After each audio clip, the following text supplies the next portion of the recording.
Hello all, you know me, I haven't done a branded deck profile in like 2 weeks or so, probably more than that. But anyway, joke about me doing too many branded deck profiles. I'm here to do another one because, yes, it's my channel. Screw you, I'm gonna do it anyway. Anyway, let's just go ahead and dive right in because, of course, Power of the Elements came out and there are new cards that I am able to throw into this. So, get ready for funny things that I've put in here. Standard things that I still have, though: 3 Albert. You have to. No explanation needed. Only 2 Tragedy. I cut this down to 2 because I feel like you don't really need this one as much in this current build. 1 Ad Libitum, necessary for the usual shenanigans.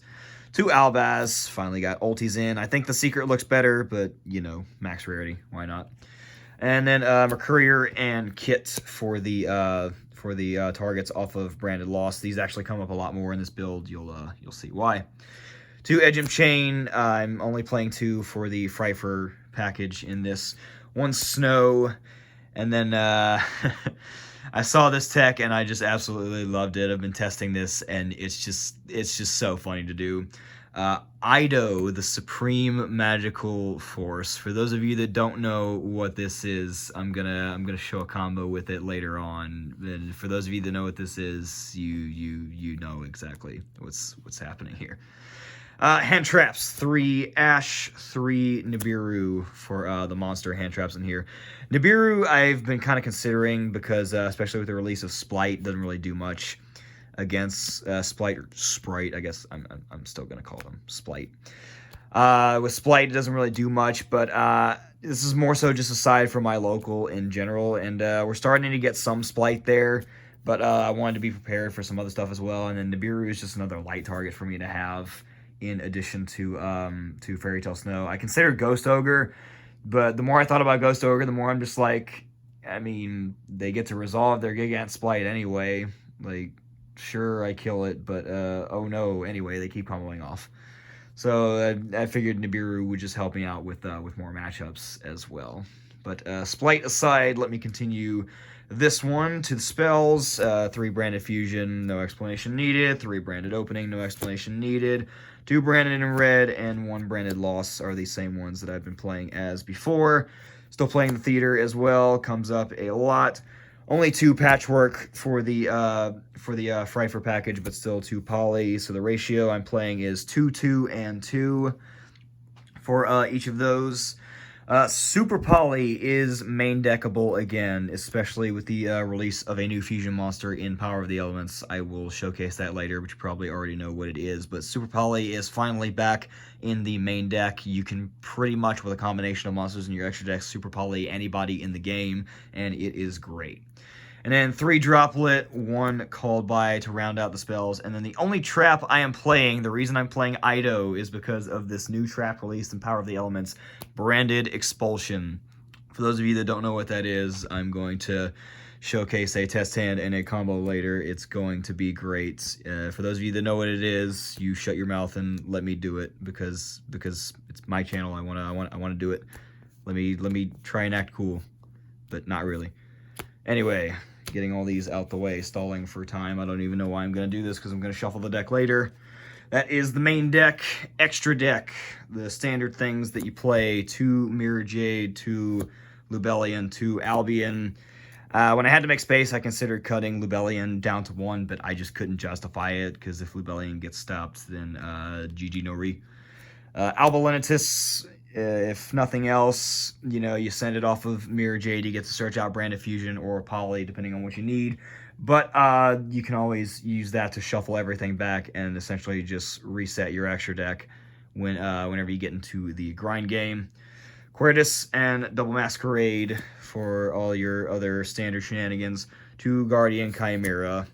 And then the last 3, Dragon's Pelia is still standard. But I did have to cut Breegrand and Starving Venom because I wanted to make space for Mud Dragon and the new monster out of Power of the Elements, Garura. Between these 2, you can pretty much Super Poly anyone in the game because, of course, you still have the Mud Dragon with the classic 2 monsters, same type, different attribute. But Garura is 2 monsters with same type and attribute but different name, on top of just having, you know, a great effect of draw a card when it goes to the grave. Between these 2, you can, like, you're just going to Super Poly majority of people in the game, and it's going to be great. So the release of this card is just absolutely amazing, and why Super Poly is going back into the main.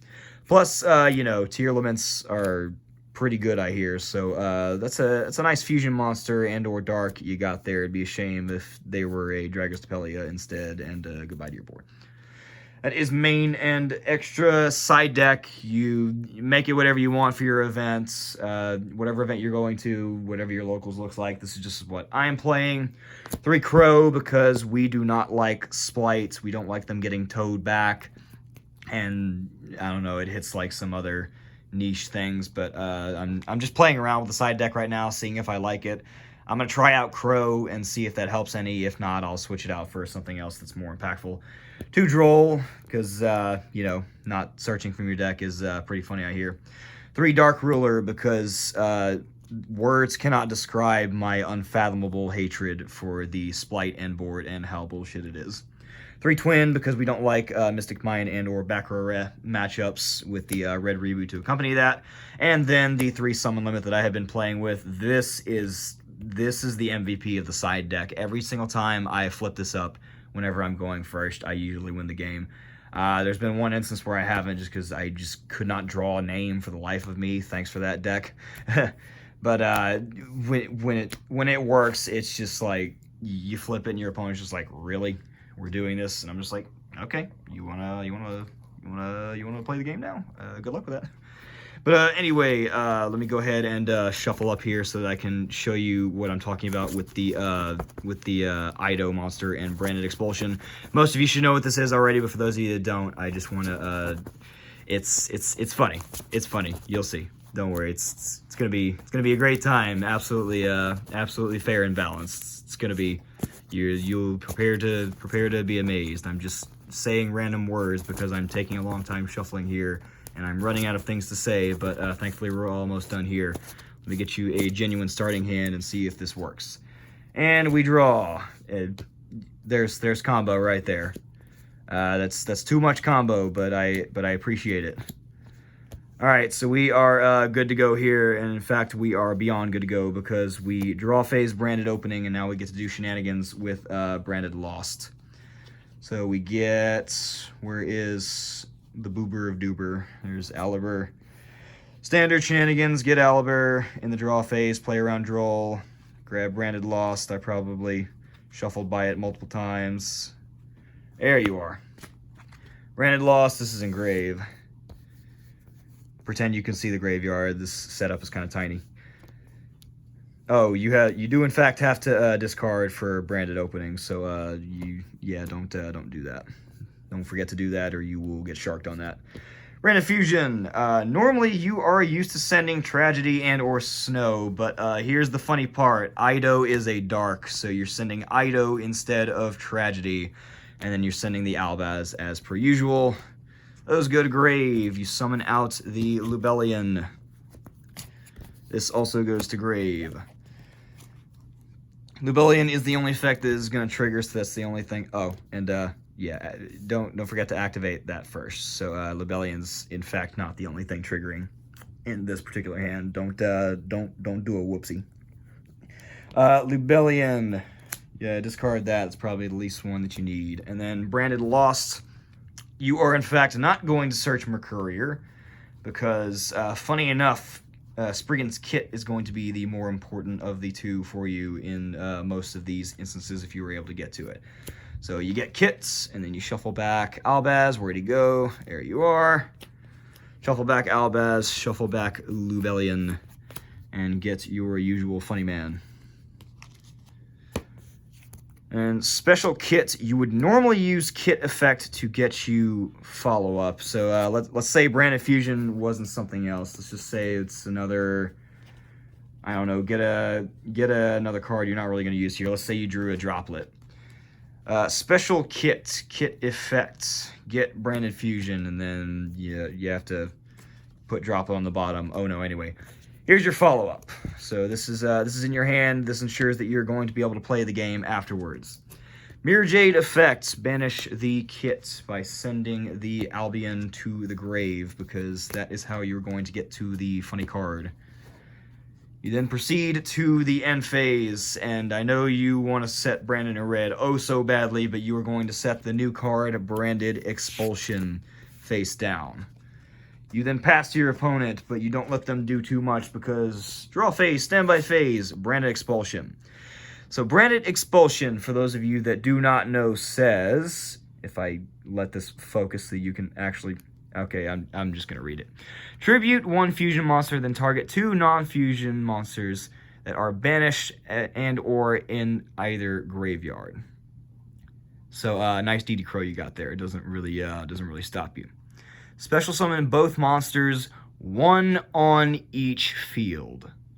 You see where we're going with this. And then it has the bit where if you tribute a fusion monster that says Fallen Valbash, you can special summon them both to your side of the field in defense position. That doesn't really come up. Here's the funny part that you do with this.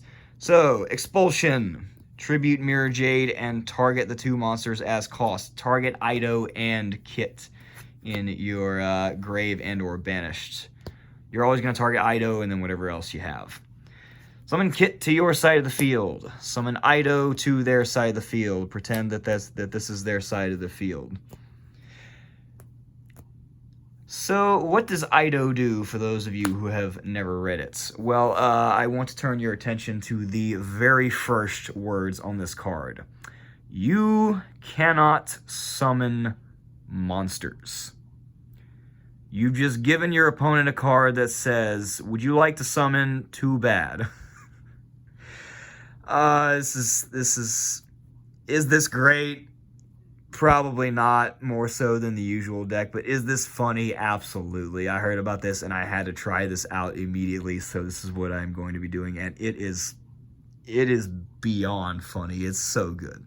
Now, it does have the unfortunate downside of if it gets destroyed by a card effect and sent to the graveyard, then it gets special summoned during the next standby phase, so you get control of it if they destroy it by a card effect, unfortunately. So you kind of just lost yourself the game there, which is why this isn't really that great. Like, if you're up against, say, a Sky Striker matchup, for example, and they Offering to the Doom you, then, well, you imagine what happens there. But if this resolves normally, it's just, look at how glorious this is going to be. It's so funny, and I can't wait to try this out. This is going to be hilarious. But that's how you do that easily enough and consistently. You usually get follow-up with it. If not, then just, keep setting things in defense and pray your opponent doesn't have the out. Because remember, they can't tribute over it. It says you cannot summon monsters, not you cannot special summon monsters. So if they try to go tribute summon Driver, you, in fact, cannot do that. Now, of course, they can Droplet send it to the graveyard or, Dark Hole or anything else. If they have the out, sucks. Hate to see it, but anyway. Nice summoning that you wanted to do there. It'd be a shame if you weren't able to. It's just, this is going to be great. It's going to be really funny. That's all I got for you today. For those of you that want to be bad at the game and play this deck like me, feel free. But this is gonna be absolutely hilarious for me to be able to do. But that's all I got for you. Thanks for tuning in. Hope you enjoyed and have a good rest of the day.